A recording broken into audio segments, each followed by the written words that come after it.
የሀበሻ ጎመን መበላት ያለበት ስታበስሉ ከለሩ ግሬይ እስከሚሆን ድረስ አብስሉት። ለምን ካላችሁኝ ሶስቱ ካንሰር፣ ግፊትና ጨጓራ ያለባቸው ሰዎች ከተናገርኩት ውስጥ አንድ ውሸት ከተገኘ በግምት በመሰለኝ አውርቼ ከሆነ ሞግቱ። ሰላም ጤና ይስጥልኝ፣ እንደምናላችሁ ታሚ ይባላለሁ። የሀገር በቀል የእጽዋት ሕክምናና መድኃኒቶች ተመራማሪና ሕክምና ባለሙያ ነኝ። ማንኛውንም በሽታ በተፈጥሮ በምግባችሁ ብቻ መከላከል እንደምትችሉ ስንቶቻችሁ ታውቃላችሁ? ይዤላችሁ መጥቻለሁ። አመጋገባችሁ ላይ ሁልጊዜም በምትመገቡት ምግብ ላይ ሰው ሰራሽ በፋብሪካ የሚቀነባበሩ ምግቦችን 20% ብቻ ተጠቀሙ። 80% የሚሆነውን ግን የተፈጥሮ አድርጉት። ጣዕም እንዳይሸውዳችሁ ስለሚጥም ብቻ ለጣዕሙ ብላችሁ በፋብሪካ የሚቀነባበሩ ምግቦችን አታስቀድሙ። ላይጥም ይችላል የተፈጥሮ ምናልባት ግን አይሰለችም፣ ግን አይጎረብጥም፣ ገብቶም ችግር አይፈጥርም። የትኛው በተፈጥሮ የተገኘው ምግብ። አብራችሁን ከኔ ጋር ከቆያችሁ ቤታችሁ ውስጥ ስላለው መድኃኒት ዘርዝሬ አስረዳቸዋለሁ። ብዙ ሰው ተማ የሚጠቀመው ነክሮ አድሮ ዘብስቦ አድሮ ጠዋት። አብዛኛው ሰው አብሽ ይጠቀማል። አብሽንም እንደዚሁ ነክሮ አድሮ ወይ ነክሮ ውሎ ማታ ወይ ነክሮ አድሮ ጠዋት ነው። ይሄ ለምግብነት እንጂ ለመድኃኒትነት አይሆንም። እንዴት እንደሆነ በደንብ አስረዳችኋለሁ። ጨጓራችሁን እንዴት አርጋችሁ እንደምታጸሩት በዚህ ማለት ነው። የሀበሻ ጎመን መበላት ያለበት ስታበስሉ ከለሩ ከደማቅ አረንጓዴ ወደ ግሬይ ነገር እስኪቀይር አብስሉት። ግን ብዙዎቻችሁ ጭምር እንዳርጋችሁ ወደ ድስቱ ትንሽ ታማስሉትና 10 ደቂቃ 15 20 ደቂቃ እንደዛ ነገር ተውጣላችሁ። ከለሩ ግሬይ እስከሚሆን ድረስ አብስሉት። ለምን ካላችሁኝ ጎመን ውስጥ ቫይታሚን ዩ የሚባል ንጥረ ነገር አለ። ይሄ ንጥረ ነገር በባህሪው ኦቨር ኩክ ሲደረግ ራሱን ይቀይረዋል፣ ወደ ሌላ ንጥረ ነገር ይቀይረዋል። ያ የተቀየረው ንጥረ ነገር አንቲሜድ ወይም አንቲባዮቲክ በፍጹም በሰውነታችን ውስጥ ባዕድ ነገሮች እንዳይከሰቱ ዘብ ሆኖ ይቆማል። ቫይታሚን ዩ የተባለው ንጥረ ነገር በሰውነታችን ውስጥ እንግዳ የሆኑ ባክቴሪያ በሉት ቫይረስ በሉት እንግዳ ነገሮች በተፈጥሯችን ከነበረን ወይም ካለን ነገር ተጨማሪ ሌላ ባዕድ ነገር እንዳይፈጠር ያደርጋል። ቫይረሱንም ባክቴሪያውን ጀርሙንም ሁሉንም። ይሄን ማረጋገጥ ከፈለክ አንድ ቀን ንጹህ ውሃ ጠጥቶ የማያውቀውን የሀገሬን ገበሬ ተመልከተው። ሰውነቱ የሚያሳዝን እንቅጭጭ ያለ ምንም እዚህ ግባ የሚባል ነገር የተመጣጠነ ምግብ እንኳን የሚበላው በጆሮ ሰምቶ ታያውቅ። ጥንካሬው ግን ሲወጣ ያናቀበት እንጨት ተሸክሞ እህል ተሸክሞ ያናቀበት ሲሮጥ ይሄ ቫይታሚን ዩ በፍጹም ሳይንስ ያልደረሰበት ከፍተኛ የሆነ ካርቦሃይድሬት በሰውነታችን ውስጥ እንዲመረት ያደርጋል።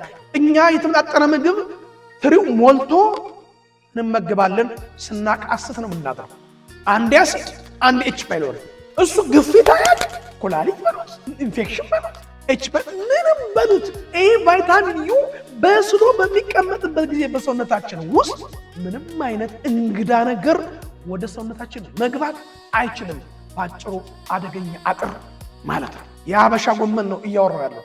ነጭ ሽንኩርት ሁልጊዜ ራሳችሁ ቦከው እስኪያው አንድ ፍሬ ወይም 2 ፍሬ በደንብ አድርጋችሁ ፍጩት። መጀመሪያ ድቅቅ አድርጋችሁ ፍጩት። 10 ደቂቃ ንፋስ ያለበት አካባቢ ላይ አስቀምጡት፣ ውጭ ላይ።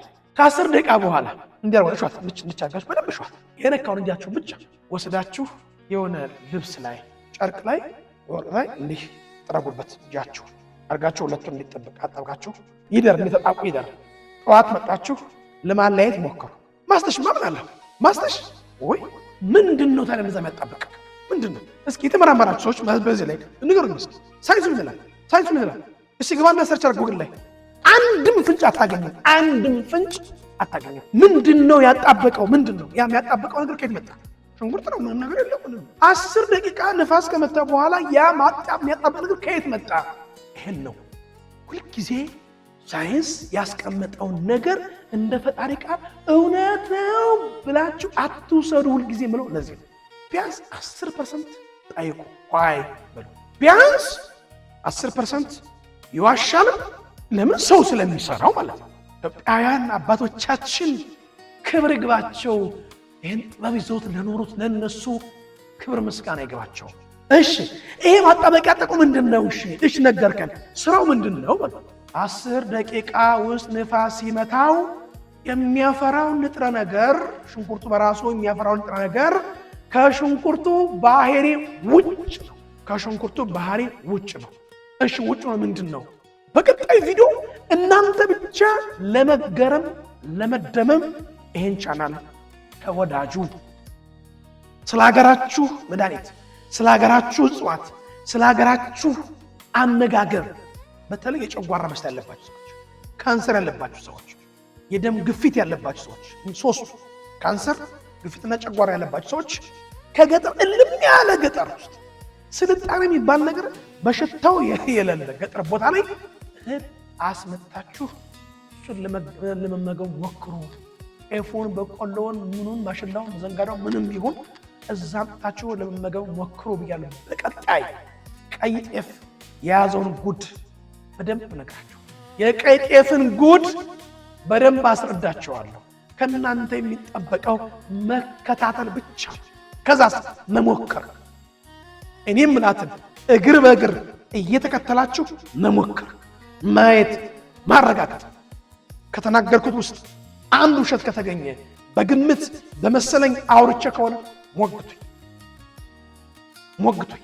ካንሰር ያለባችሁ ሰዎች ነጭ ጤፍ እንዳትመገቡ። ካንሰር ያለባችሁ ሰዎች ነጭ ጤፍ እንዳትመገቡ። አጃና ቀይ ጤፍ እንዲህ ናቸው፣ እኩል ናቸው፣ ተጠምዶ የሚሄዱ። አቮካዶና አሳ እንዲህ ናቸው፣ ጥቅማቸው እኩል። በነገራችን ላይ እናንተ ጥሩ ምግብ ዋው ብላችሁ የምትመገቡት ምግብ አብዛኛው ማለት ነው በደረጃ ሲቀመጥ 20-30ኛ ደረጃ ነው። የሀብታም ቤት ጥሩ ቆንጆ ምግብ ቶሎ ይሄ ትሪውን ሞልቶ ጠረጴዛውን ሞልቶ የሚያዝለቀለቀው አብዛኛው በሽታ እኮ በየሚዲያው ይሄ ዋው ያከ ማራቀን ይዋጥ የምታዩ በየቪዲዮ በየምናምኑ በየዩቲዩብ የምንመለከተው አብዛኛው በሽታ። ቀይ ጤፍ ጨጓራ ያለባችሁ ሰዎች ቀይ ጤፍ እንጀራ ብዙ ሳይወካ ይሄንም ለምንድን ነው የወካው የሚያመን? ያልወካው ለምንድን ነው የሚሻላል? በሰፊው በቀጣይ እመጣበታለሁ። ያልወካውን ቀይ ጤፍ እንጀራ ዝም ብለህ ጥዋት ተነስተህ በሚጥሚጣ እስኪ 7 ቀን ተመገበና ደውልልኝ። ያልወካውን እንጀራ ቀይ ጤፍ ጥዋት ተነስተህ ወጣ ያስፈልግህ ምንም በዘይት የምሰሯቸውን ነገሮች ብዙ አታብሱላቸው ባካችሁ፣ ብዙ አታብሱላቸው። ረጅም ሰዓት በፈላ ቁጥር ወጡ ዘይቱ ወደ መርዛማነት ነው የሚቀየረው። በሽታውም እቤታችሁ ነው ያለው፣ መድኃኒቱም እቤታችሁ ነው ያለ። በየሆስፒታል አትንከራተት። ገንዘብክን እልም ያረጋል። ኮሜንት ላይ ስለ ሁሉም ነገር እግዚአብሔር ይመስገን ብላችሁ ጻፉ። በቀጣይ ስለ የትኛው ነገር ልስራላችሁ እስኪ ንገሩ። ይሄን ስላለን በዚህ ጉዳይ ላይ እስኪ ስራልን ብላችሁ ጻፉልኝ፣ ኮሜንት ላይ ጻፉልኝ። ስለነበረን ጊዜ እግዚአብሔር ምሕረትና ቸርነት የድንግል ማርያም በረከት፣ ምልጃ፣ ጸሎት ከሁላችን ጋር ይሁን።